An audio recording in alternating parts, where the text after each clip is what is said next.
We're coming then to the end of our summer series, thinking about what's in your hand.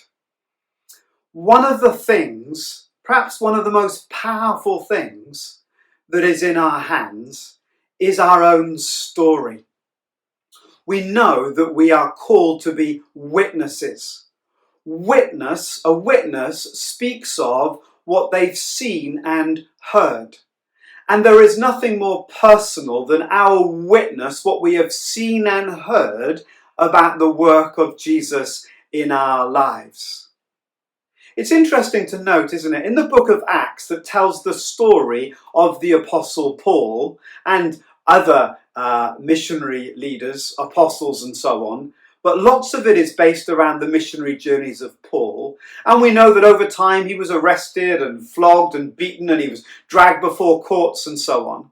What's so interesting about Paul is that at the most significant moments that he gets to defend the gospel, he doesn't offer some great theological explanation, although we know that he can do that. We have his letters to his churches that give lots of theological detail and understanding. So we know that he has a great depth of theology, arguably in the New Testament, the deepest theological writer that the New Testament has. He chooses not to enter into great theological debates, but at key moments, he chooses to tell his story. He says, I was going this way, and then I met Jesus, and it changed my life. At key moments, he chose to be a witness rather than a great theological teacher.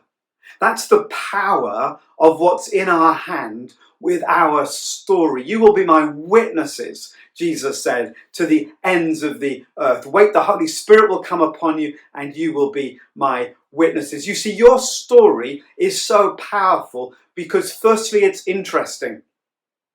Now, we naturally think that our story isn't interesting. Who is interested in me and my story? But that's just not the case. The story of our lives is what makes up almost all kinds of conversations.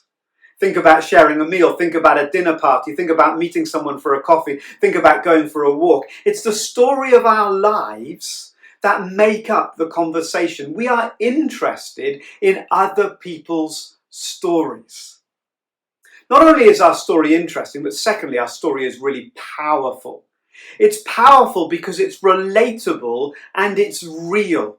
We know that if we watch a film or read a book and it says this is a true story, it nudges it up a degree or two. There are lots of stories that are fantasy, that are creation or just novels. They can be great stories that draw us in and explain to us great truth and bring us alive and entertain us in all kinds of different ways. But there is a different genre, a different kind of connection when we know that the story is real. And that's a very powerful thing. So people are interested in your story. And because it's real, it has a power attached to it that we might overlook. The third thing about your story is that it's relatable. Now, one of the things that has kind of captured us with sharing our testimony is that we always think of people with those great stories. I was so messed up, my life was in such a pickle, and then I met Jesus, and these evangelists go around on perhaps a big platform, or they write a book, or there's blogs written about them. And so we think that our story is not that significant. But it is, because your story is relatable to people that you relate to. Because the people that you relate to are like you. They grew up in the same town. Perhaps they went to the same school. They've gone through the same experiences. They have the same challenges. They face the same situations and difficulties. Broadly speaking, they might have a similar outlook on life. So your story really can connect with people because it's relatable. And fourthly, your story is powerful because it's invitational. When you tell your story, you're inviting people to share in your life. It's an invitation. It's a vulnerability. You are exposing yourself a little bit more, and that invites people in. As we are vulnerable with others, that's what makes the connection. That's what makes the difference. And so for all of these reasons, your story is super powerful. And one of the ways that we can connect with people is to become confident in sharing our story. Not just a whole life story, but just a little part of the story. God answered my prayer last week for ... This is what I'm praying for at the moment.